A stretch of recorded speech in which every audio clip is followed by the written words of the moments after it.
Yop, salut à tous, ça me fait plaisir de vous retrouver sur ce nouvel épisode de Bike Live. Aujourd'hui, on prend le camion et on se rend dans le sud-est à Cogolin chez Tribe Sport Group. Les plus passionnés d'entre vous doivent connaître. Ouais, ça fait un bon paquet de temps qu'ils sont sur le marché et en plus, je crois qu'ils ont une petite surprise pour nous. Allez, on se retrouve directement chez eux. Allez, on arrive chez Tribe Sport Group. Le bâtiment est gigantesque. Et vous savez quoi? Ils fêtent leurs 25 ans. Salut Fred. Salut Anthony, bonjour Bike Live. Et joyeux anniversaire. Merci de t'être déplacé pour nous le souhaiter, on apprécie. Merci beaucoup. Bon, qui vous êtes? Présente-toi. Qui nous sommes. Alors moi je suis Fred Glo, je suis un des deux associés fondateurs de la boîte il y a 25 ans donc, en novembre, puisque c'est novembre. Le showroom derrière a l'air plutôt sympa. Alors je te coupe, c'est pas un showroom, c'est un spirit room. On visitera tout à l'heure le showroom si tu veux. Donc là on appelle ça spirit room, on a inventé ça.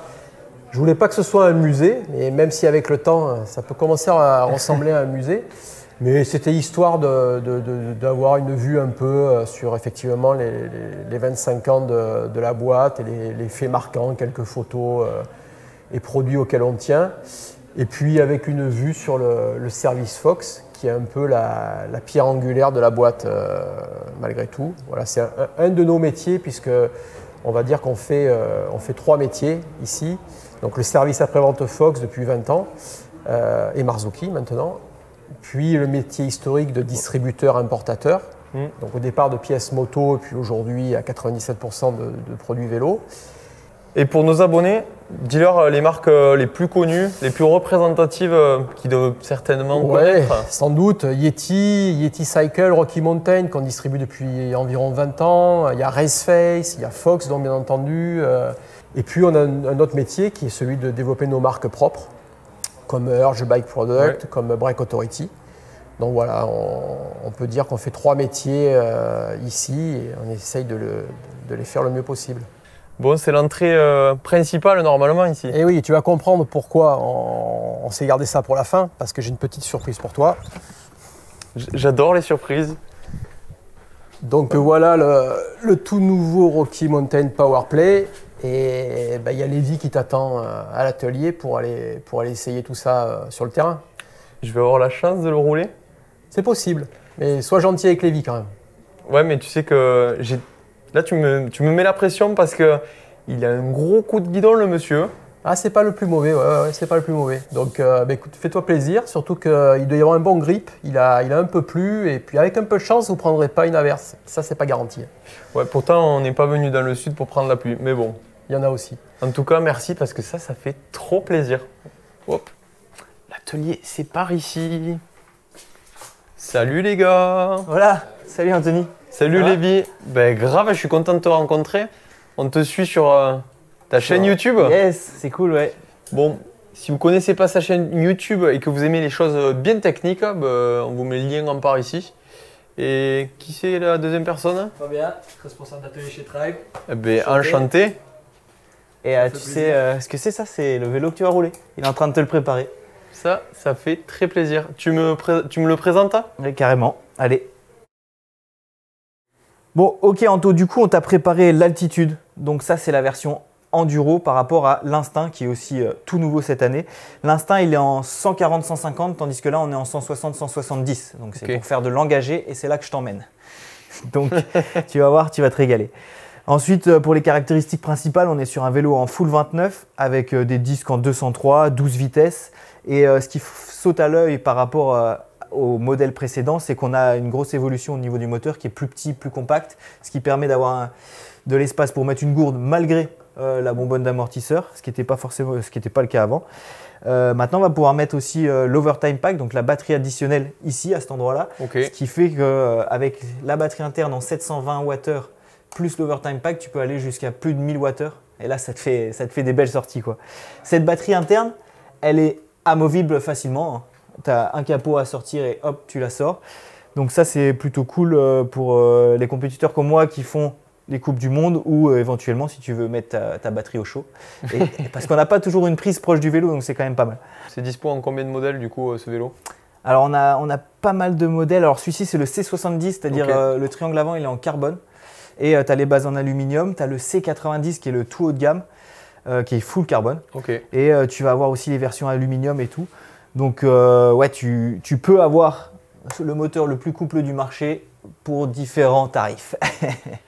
Bon, mais je te propose qu'on allait enfin l'essayer. Eh oui, je crois que c'est la meilleure chose à faire. Ouais, j'ai un petit peu peur parce que je sais que la poignée dans l'angle, là, tu sais vraiment ce que c'est dans tous les sens du terme. Ouais, j'ai fait pas mal de motocross et je m'entraîne beaucoup en compétition avec ces vélos-là. Et donc du coup, je vais te montrer un peu. Je vais essayer de te mettre la pilule. Allez, tu me la mettras pas. Hein. Allez, c'est parti. T'es joueur? Ouais, grave. Eh ben allez, on y va.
Wouhou!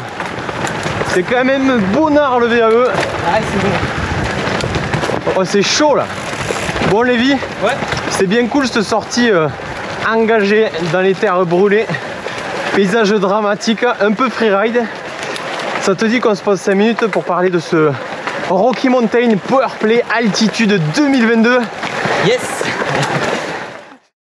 Donc en fait, oui, c'est l'altitude Powerplay, parce que Powerplay, c'est la petite extension pour dire électrique chez Rocky Mountain. Donc c'est bien la géométrie de l'altitude, donc on a un vélo vraiment très proche du musculaire. Et ça, c'est une vraie force chez Rocky Mountain, parce que ils ont leur propre société qui fabrique leurs moteurs. Et donc ils font leur propre compromis à eux, et ils ne sont pas bloqués avec un form factor de moteur d'un autre fabricant, par exemple. Après, ce qui est vraiment intéressant sur ce vélo, c'est vraiment d'aller creuser un petit peu sur ce moteur et que je t'explique quelle est la philosophie qui est complètement différente de ce qu'on trouve en général sur le marché. Ils ont vraiment leur propre système. Ok, alors vas-y, on s'y penche. Est-ce que tu es prêt? Parce que la première fois que les gens voient ça, en général, ils sont un peu surpris. Ça paraît compliqué, parce qu'on a plusieurs roulettes ici. Sauf qu'en fait, c'est ça qui caractérise ce vélo-là, qui le rend hyper élégant, parce qu'en fait c'est un système qui est super simple. En gros, tu as ton pédalier ici, et ici tu as le pignon moteur. Et ce brin de chaîne là, quand toi tu vas pédaler, tu vas le tendre. Ce qui fait que cette roulette là, tu vas la pousser vers l'avant. Et du coup, c'est ça ton capteur de puissance. En fait, c'est un capteur différentiel de couple. Et la prise de mesure, elle est en direct. Et d'un point de vue humain, c'est instantané. Et c'est ça qui fait en fait que le pédalage ici, il est hyper naturel, parce qu'à peine tu pédales, tu as tout de suite la réponse. Tandis que sur un autre moteur, tu vas avoir une petite latence, parce que la mesure de puissance, elle prend un petit peu de temps à être reconstruite en fait. Donc en fait, c'est tout simple, tu as ton pédalier, ton pignon moteur et ton capteur. Et une fois que tu as compris ça, tu as tout compris, parce qu'en fait, le pédalier, il n'a aucune raison d'être à l'intérieur du moteur. Donc le pédalier, il est dans le cadre. Et ça, du coup, ça veut dire que c'est lui qui va prendre toutes les charges. Tu as un pédalier qui est positionné exactement au même endroit que sur l'altitude. Le moteur, le bloc moteur, souvent, on nous reproche qu'il paraît gros. Et en fait, le moteur, si tu regardes, il est tout petit, il est juste ici. On a cette impression qu'il paraît gros parce que par rapport à la concurrence, le pédalier, encore une fois, il est dans le cadre. Et la nouveauté qu'ils ont fait par rapport aux anciens modèles, c'est que cette fois-ci, ils ont fait une géométrie, ils ont un petit peu modifié la géométrie de l'altitude pour en faire une géométrie à pivot haut. C'est-à-dire que ce pignon-là, puisqu'il est là, autant en faire une géométrie à pivot haut. Et c'est ça qui fait qu'au final, le vélo, pour moi, il est complètement harmonieux aujourd'hui et c'est une vraie réussite. Nos abonnés ont l'habitude de voir des points de pivot haut, mais tu peux nous rappeler rapidement les avantages de ce système? Alors en général, un point de pivot haut, ça te permet d'avoir un vélo bien posé au sol, qui justement quand tu vas passer des pierriers et tout ça, tu vas avoir un vélo qui va s'allonger et qui va pas se faire arrêter à chaque pierre et du coup qui va prendre de la vitesse. Donc ça c'est génial. Et surtout un kickback qui est en général facilement maîtrisable. Et ici c'est important parce que le kickback il va tirer sur le pignon moteur. Le kickback c'est l'effet de chaîne en français. Bon Lévi, il faut quand même rappeler que c'est le moteur le plus coupleux du marché avec 108 Nm de couple, que la concurrence fait aux alentours de 85 Nm et maintenant avec une batterie de 720 Wh. Du coup je t'arrête 2 secondes sur le couple. Est-ce que tu sais pourquoi est-ce qu'on a plus de couple que la concurrence?